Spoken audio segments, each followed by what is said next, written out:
Hi friends, எல்லாருக்கும் வணக்கம். This is shivaji. Friends, video போகிறதுக்கு முன்னாடி என்னோட சப்ஸ்கிரைபர்ஸ் வியூவர்ஸ் ஃப்ரெண்ட்ஸ் எல்லோருக்கும் என் மனமார்ந்த நன்றிகளை தெரிவிச்சுக்கிறேன். ஃப்ரெண்ட்ஸ், இன்றைக்கி நம்மளுடைய வெபினார் குரூப்பில் என்னென்ன ஷேர் பண்ண விஷயங்கள் எல்லாமே உங்கள் கூட ஷேர் பண்ணிக்கிட்டு தாங்க. ஸோ என்னென்ன ஷேர் பண்ண அப்படின்ற விஷயத்தும் இந்த வீடியோவில் உங்கள் கூட நான் ஷேர் பண்ணிக்கிறேன். ரைட்டுங்களா? சரி ஃப்ரெண்ட்ஸ், இப்போது மார்னிங் காத்தால மார்க்கெட் ஓப்பன் ஆக சொல்லி எக்ஸாக்ட்லி இந்த இடத்துல ஓப்பன் ஆச்சு. ப்ளஸ் உங்களுக்கு அந்த மார்னிங் அப்டேட்லையும் கொடுத்துருந்தேன். இந்த இடத்துல ஒரு ரெசிஸ்டன்ஸ் ஏரியா இருக்குது. இதுக்கு மேலே க்ளோஸ் வச்சா நம்ம வந்து ஒரு அப்பர் சைடுக்கான பிளான் பண்ணலாம், அல்லது இது கீழே லோயில் ஃபார்மேஷன் ஆச்சு அப்படின்னா ஒரு டவுன் சைடுக்கான பிளான் பண்ணலாம் அப்படின்னு மென்ஷன் பண்ணியிருந்தேன். எத்தனை பேருக்கு ஞாபகம் இருக்குதுன்னு பாருங்கள். உங்களுக்கு ஞாபகம் இருக்குது அப்படின்னா உங்களுக்கு கீழே கமெண்ட்ஸ் தெரிவிக்கலாம். உங்களுடைய லைக்ஸ் மறக்காமல் பதிவு பண்ணிவிடுங்க. ரைட்டுங்களா? சரி ஃப்ரெண்ட்ஸ், ஃபஸ்ட்டு இன்றைக்கி என்னென்ன நடந்துச்சு, நம்ம என்னென்ன வியூஸை ஷேர் பண்ணோம் அப்படின்னு பார்க்கலாம். 1 minute டைம் ஃப்ரேம் ஷீட் பண்ணால் கொஞ்சம் உங்களுக்கு புரிய வரும் நம்ம என்னென்ன மாதிரி வியூ எடுத்தோம் அப்படின்னு. காலையில் ஃப்ரெண்ட்ஸ், ஆக்சுவலாக இன்றைக்கி காலையில் ஃபஸ்ட்டு இந்த ரெசிஸ்டன்ஸுக்கு பிரேக் அவுட் கொடுத்து மேலே போகிறதுக்கு வாய்ப்புகள் அந்த இடத்துலேருந்து ஒரு அப்பர் சைடுக்கான பிளான் பண்ணுங்கள் அப்படின்னு மென்ஷன் பண்ணியிருந்தேன். இந்த இடத்துல ஆக்சுவலாக வந்து மார்க்கெட் ஃபஸ்ட்டு கேண்டில் ரிஜெக்ஷன் கொடுத்துச்சு. ஸோ மேலே வந்து சாலிடாக க்ளோஸ் கொடுத்தாங்க. ஸோ இந்த ரெசிஸ்டன்ஸ் கிட்ட மேலே டாப்பர் சைட் போச்சுன்னா புல் பேக் வந்து ஸோ இந்த மாதிரி ஒரு பிரேக் அவுட் அந்த 24,320 340 360 இந்த ஏரியா போகிறதுக்கான ஒரு வாய்ப்புகள் இருக்குது அப்படின்னு மென்ஷன் பண்ணி. ஏன்னா இந்த செகண்ட் ரெசிஸ்டன்ஸ் இருக்குது இல்லையா, அந்த 24,400 கிட்ட அங்கேருந்து ப்ரைஸில் கீழே வருவதற்கான ஒரு வாய்ப்புகள் இருக்குன்னு சொல்லிட்டு நம்ம அதில் எக்ஸம்ஷன் பண்ணோம். ஆனால் மேலே வந்து ப்ரைஸ் போகல மார்க்கெட் சடனாக கீழே வந்து நம்மளோட இந்த 200 EMI உங்களுக்கு எத்தனை பேருக்கு தெரியும் தெரில. ஸோ இந்த 200 EMI கிட்ட ப்ரைஸ் வந்து சப்போர்ட்டாக எடுக்க ட்ரை பண்ணிச்சு. அது சப்போர்ட் எடுக்கல. ஸோ பிரேக் டவுன் ஆகிடுச்சு. சரி, பிரேக் டவுன் ஆகிடுச்சு. அதுக்கப்புறம் ப்ரைஸ் எங்கே வரும் அப்படின்னு 24,160, அதுக்கு கீழே வந்து 24,120 24,120 இந்த ஏரியாவில் உங்களுடைய லாபத்தை பதிவு செஞ்சுருங்க அப்படின்னு சொல்லிட்டு உங்களுக்கு மெசேஜ் அனுப்பிச்சிருந்தேன். எதுக்காக சார்? இப்போது அதுக்கப்புறம் பார்த்தீங்கன்னா மார்க்கெட் எக்கச்சக்கமான பாயிண்ட்ஸ் கீழே போச்சு, நீங்கள் எல்லாத்தையும் மிஸ் பண்ணிட்டீங்க அப்படின்னு. ஃப்ரெண்ட்ஸ், ஒன்று புரிஞ்சுங்க, மார்க்கெட் எல்லா நாளுமே உங்களுக்கு 500 பாயிண்ட் வந்து நமக்கு கொடுத்துறாது. மார்க்கெட் இப்போ போயிடுச்சு.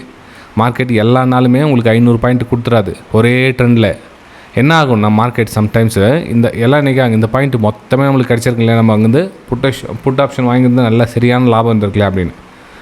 இப்போ நீங்கள் மார்க்கெட்டில் நீங்கள் எடுக்கிறீங்களா, நம்ம இதில் வந்து நீங்கள் இந்த இடத்துல புக் பண்ணிட்டோம். ஸோ வந்த ப்ராஃபிட் கிடச்சது புக் பண்ணி எடுத்து புத்திசாலித்தனம் சொல்லியிருப்போம் உங்களுக்கு. ஏன்னா இந்த ட்ரெண்டு ஒரே ஆங்கிள் இந்த மாதிரி வரும் நம்ம எதிர்பார்க்க முடியாது. ஏன்னா ஒன்று சம்டைம்ஸ் இதில் புல் பேக் மாதிரி போயிட்டு ஸோ அகைன் இந்த மாதிரி வந்துச்சு அப்படின்னா உங்களுக்கு இந்த இடத்துல வந்து ஒரு அப் ட்ரெண்ட் மாதிரி தெரியும் உங்களுக்கு. அப்போ உங்களுக்கு அந்த மைண்ட் செட் வந்து ஒன்றா மார்க்கெட் ரிகவர் ஆகாமல் கீழே வருமா அப்படின்ற ஒரு வாய்ப்பு உங்களுக்கு அந்த புரிஞ்சிக்க பேலன்ஸ் பண்ண தெரியாது. அப்போ என்ன பண்ணு கன்ஃபியூஸில் இந்த இடத்துல ஒரு இன்னொரு ட்ரேட் எடுக்கலாம், பையிங்க்கு எடுக்கலாம் அப்படின்னு. ஆக்சுவலாக பார்த்தீங்கன்னா இந்த இடத்துல நிறைய பேர் வந்து பையிங்க்கான ஒரு பிளான் எடுத்திருக்காங்க ஃப்ரெண்ட்ஸ். அதுவும் உங்களுக்கு அந்த ஏரியாவை காமிக்கிறேன். ஸ்க்ரீன்ஷாட் அனுப்பிச்சிருந்தாங்க. சார் மார்க்கெட் வந்து ரிகவர் ஆகிற மாதிரி இடத்துல தெரிஞ்சிச்சு. இந்த ஏரியாவில் மார்க்கெட் பார்த்தீங்கன்னா ரிகவர், இந்த ஏரியா இக்னோர் பண்ணுங்கள், இது மார்க்கெட் நடந்து முடிஞ்சிச்சு. ஆனால் இந்த மார்க்கெட் கீழே வந்ததுக்கப்புறமா சார் மார்க்கெட் வந்து இங்கே ஒரு ஹெட் அண்ட் ஷோல்டர் பேட்டர்ன் மாதிரி தெரியுது, இந்த இடத்துல பிரேக் அவுட் மாதிரி தெரியுது, அவங்களோட வியூ பாருங்கள். ஸோ அது மாதிரி தெரியுது, இது மாதிரி தெரியுது, இந்த இடத்துல என்ட்ரி எடுத்தேன் அப்படின்னு. இப்போது இந்த இடத்துல என்ட்ரி எடுத்திங்கன்னா ஏன்னா உங்களுக்கு இது ப்ரெஷர் அப்படின்னா 11 மணிக்கு மேலே மார்க்கெட் ரிகவர் ஆகிடுச்சு. ஏன்னா மார்க்கெட் இதுவும் உங்களுக்கு பெரிய ஃபால் மாதிரி தெரியும்.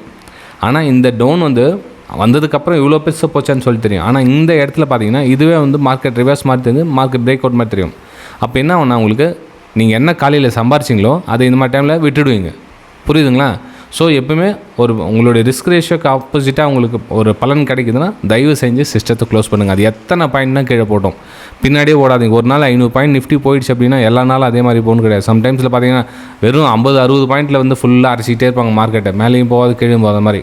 புரியுதுங்களா ஃப்ரெண்ட்ஸ்? இந்த வீடியோவுக்கு உங்களுக்கு நான் ஆல்ரெடி சொல்லியிருக்கேன், பார்க்கலாம் உங்களுடைய கமெண்ட்ஸ் அண்ட் லைக்ஸ் எப்படி இருக்குதுன்னு சொல்லிட்டு. ரைட்?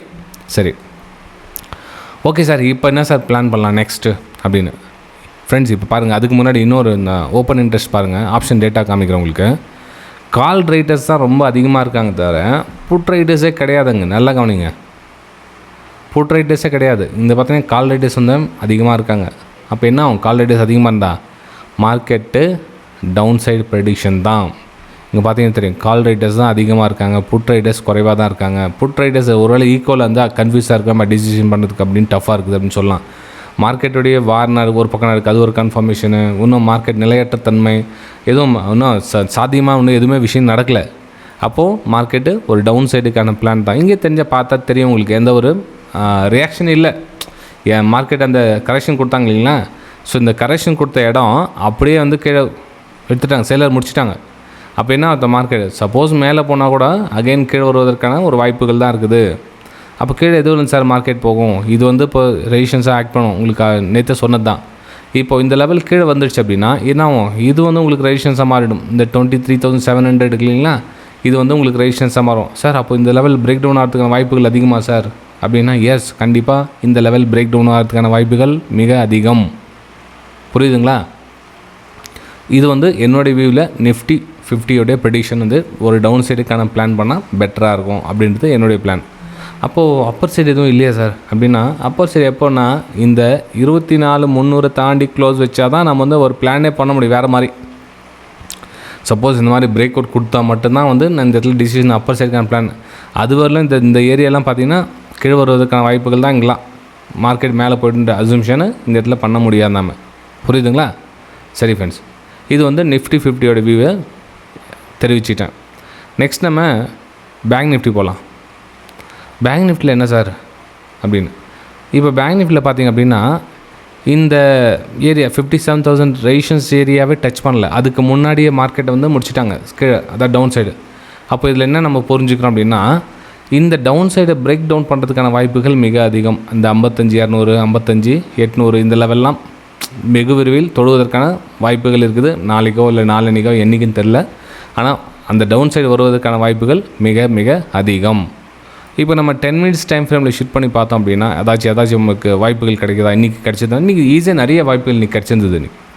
எப்படி சார் இன்றைக்கி வாய்ப்புகள் கிடச்சிருந்து சொல்கிறீங்க அப்படின்னு கேட்டிங்கன்னா, இப்போ பாருங்கள், மார்க்கெட்டு இங்கேருந்து உங்களுக்கு லோயல் ஆஃப் மார்க்கெட் ப்ரெடிக்ஷன் வந்து ஸ்டார்ட் ஆகிடுச்சு. நம்ம அசம்ஷன் பண்ணதும் அதே தான்.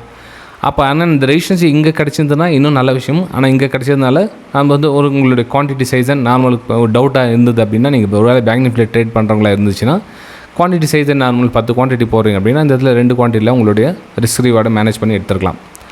ஏன் நிறைய வாய்ப்புகள் அதுக்கப்புறம் கிடச்சிருந்து பிரேக் டவுனுக்கான வாய்ப்புகள் நிறைய கிடச்சிருந்தது உங்களுக்கு. ஸோ அந்த பிரேக் டவுனுக்கான வாய்ப்புகள் ஈஸியாக அசம்ஷன் எடுத்துக்கலாம். அட்லீஸ்ட் உங்களுடைய லெவல் எங்கேயாவது உங்களுடைய லாபத்தை பதிவு செஞ்சுருக்கலாம். ஏன்னா அந்த கேப் ரீஃபில் பண்ணிடுச்சுப்பா, அதுக்கப்புறமா இங்கேருந்து மார்க்கெட்டோட ப்ரெடிக்ஷன் இப்படி கூட போகலாம், வாய்ப்பு இருக்குது அப்படின்ற ரிஸ்க் இருக்க முடியாதவங்க அட்லீஸ்ட் இந்த 56,000 ரவுண்ட் நம்பருக்குள்ள அந்த இடத்துல வந்து உங்களுடைய லாபத்தை பதிவு செஞ்சுருக்கலாம். சரி, ஓகே, நடந்து முடிஞ்சிச்சு. இப்போ என்ன சார் பிளான் பண்ணலாம்னா, இப்போவும் அதே தான், ஒரு டவுன் சைடுக்கான பிளான் பண்ணால் பெட்டராக இருக்கும். எப்படி டவுன் சைடுக்கான பிளான் பண்ணணும் அப்படின்னா, ஒருவேளை மார்க்கெட் இங்கே கன்சாலிடேஷன் ஆகிடுச்சு அப்படின்னா ஸோ வந்து ஒரு பிக் டவுனுக்கான ஒரு வாய்ப்புகள் பாருங்கள். இந்த லோ கட் ஆகிறதுக்கான வாய்ப்புகள் மிக அதிகம். 55,200 அந்த லெவல் தொடுவதற்கான சான்சஸ் வெரி வெரி ஹை. அதுக்கப்புறம் 54,800 இதெல்லாம் கூடிய சீக்கிரத்தில் வரும் நாட்களில் வருவதற்கான வாய்ப்புகள் மிக மிக அதிகம். நெக்ஸ்ட் நம்ம சென்செக்ஸ் போகலாம். சென்செக்ஸில் என்ன சார் பிளான் பண்ணியிருக்கீங்க அப்படின்னா, சென்செக்ஸில் கூட இந்த லோவை கட் ஆகிறதுக்கான ஒரு வாய்ப்புகள் இருக்குது. இந்த 74,400 ஏன்னா ப்ரைஸ் எங்கே இருக்குது. ஸோ ப்ரைஸ் கொஞ்சம் கன்சாலிடேஷன் ஆகிட்டு பிரேக் டவுனுக்கான வாய்ப்புகள் வந்தால் கண்டிப்பாக நீங்கள் ஒரு டவுன் சைடுக்கான பிளான் பண்ணலாம். 76,000 கூட தொடுவதற்கான chances very very high Sensex. அப்போ அப்பர் சைடு எதுவும் இல்லையா சார், நான் வந்து சியில் ஹோல்ட் பண்ணியிருக்கேன், என்ன சார் பண்ணுறது புரியல அப்படின்னு. ஃப்ரெண்ட்ஸ் ஒன்று பண்ணுங்கள், நான் சியில் ஹோல்ட் பண்ணுறீங்கன்னு சொல்கிறீங்களே, எதுக்காக ஹோல்ட் பண்ணுறீங்க, என்ன ரீசன் தெரில. இப்போ 100 ரூபாய் ப்ரீமியம்ப்பா, மார்க்கெட் நீங்கள் வந்து மார்க்கெட் மேலேயே போயிட்டுருக்குது, நீங்கள் வந்து சியை சூஸ் பண்ணிட்டீங்க, 100 ரூபாய் ப்ரீமியம் சூஸ் பண்ணிட்டீங்க. ஏதோ ஒரு காரணத்தில் வந்து ஒரு உங்களோட டவுனை கட் ஆகிட்டு ஒரு 90 ரூபாய்க்கு வந்துடுச்சு ப்ரைஸ், 10 ரூபாய் நஷ்டத்தில் இருக்கீங்க. 10 ரூபாய் நஷ்டத்தில் சொல்லி ஏன் ஹோல்ட் பண்ணும்? அந்த 90 ரூபாய் கட் பண்ணிவிட்டு சிஸ்டம் க்ளோஸ் பண்ணுன்னு ஆல்ரெடி சொல்லியிருக்கேன். மார்க்கெட் திரும்ப மேலே போதாப்பா, ஓகே இது ரீஎன்ட்ரி ஆகுங்க, தப்பு இல்லை. இந்த ஓவர் நைட்டில் பொசிஷன் வைக்கிறதுனால மார்க்கெட்டோடைய ப்ரெடிஷன் வந்து அதனுடைய லாஸும் ப்ளஸ் வந்து அந்த ப்ரீமியம் டைம் டீக் அது ஒரு கொஞ்சம் அது ஒரு 10%, இது ஒரு 10%. நான் கிட்டத்தட்ட உங்களுக்கு கேபிட்டல் காலி ஆகிடும். 50% உங்களுக்கு வைப் அவுட் ஆகிடுச்சு. உங்களுக்கு என்ன மிஞ்சிருக்கு உங்களுக்கு அங்கே ட்ரேட் பண்ணுறதுக்கு? புரியுதுங்களா? சரி ஃப்ரெண்ட்ஸ், உங்களுக்கு இந்த வீடியோ பிடிச்சிருந்தா மறக்காமல் உங்களுடைய லைக்ஸ் அண்ட் கமெண்ட்ஸை பதிவு பண்ணுங்கள். அதே மாதிரி நம்மளுடைய ஃப்ரீ எஜுகேஷன் குரூப்பில் ஒன்லி எஜுகேஷன் சம்மந்தப்பட்ட விஷயங்கள் தெரிஞ்சுக்கினா மட்டும் நீங்கள் நம்ம சேனலை ஃபாலோ பண்ணிங்க. இப்போது கிட்டத்தட்ட எல்லாம் இறங்கிட்டாங்க, இந்த டிப்ஸ் கால்ஸ் வாங்குறவங்களாம் போயிட்டாங்கன்னு நினைக்கிறேன், பார்க்கலாம். ஆனால் இந்த சொல்கிறேங்க இல்லையா, உங்களுக்கு அந்த ஹார்ட்ஸ் அண்ட் லைக்ஸ் எப்போ வந்து கம்மியாகுதோ உங்களுக்கு ஸ்க்ரீன்ஷாட்டை ஷேர் பண்ணுறதும் கம்மியாகிடும். வாய்ஸ் மெசேஜ் கொடுத்துட்றேன், இனிமேல் ஸ்க்ரீன்ஷாட் எதுவும் வராது அப்படின்னு. ஏன்னா எந்த ஒரு எஜுகேஷன் நம்ம சம்மந்தப்பட்ட விஷயம் ஷேர் பண்ணாமல் பாருங்க, இதில் 1100 பேர் பார்க்குறாங்க. அதில் எத்தனை பேரில் அவங்களோட ஹார்ட்ஸ் அண்ட் லைக்ஸ் பதிவு பண்ணுறாங்க பாருங்கள். ஜஸ்ட் ஒரு எஜுகேஷன் பர்பஸாக சொல்கிறாங்க. அந்த 30 பேர் தான் அவங்களுக்கு ஆர்வம் தெரிவிக்கிறாங்க கற்றுக்கணும்னு. 1000 பேர் பார்க்குறாங்க, 1000க்கு 30 பேர் நான் எவ்வளோ பர்சன்டேஜ் பாருங்கள் அந்த நாலேஜ் கற்றுக்கணும்னு. ஆனால் அதே நம்ம ப்ரைம் குரூப்பில் இருக்கிறவங்க என்னென்னா அவங்களுக்கு ஃபுல்லாக வந்து அவங்க காசு கொடுத்து வரதால நம்ம காசு கொடுத்துருக்கோம், நம்ம ஃபீஸ் கொடுத்துருக்கோம், நம்ம கற்றுக்கலான்ட்டு ஒரு ஆர்வம் இருக்கும். ஆனால் ஒரு விஷயத்தை இலவசமாக கொடுக்க சொல்ல அதனோட வேல்யூ தெரியாமல் போயிடுது, அவ்வளோதான். ஓகே, சரி ஃப்ரெண்ட்ஸ், நம்ம அடுத்த பதிவில் சந்திக்கலாம். தேங்க்யூ.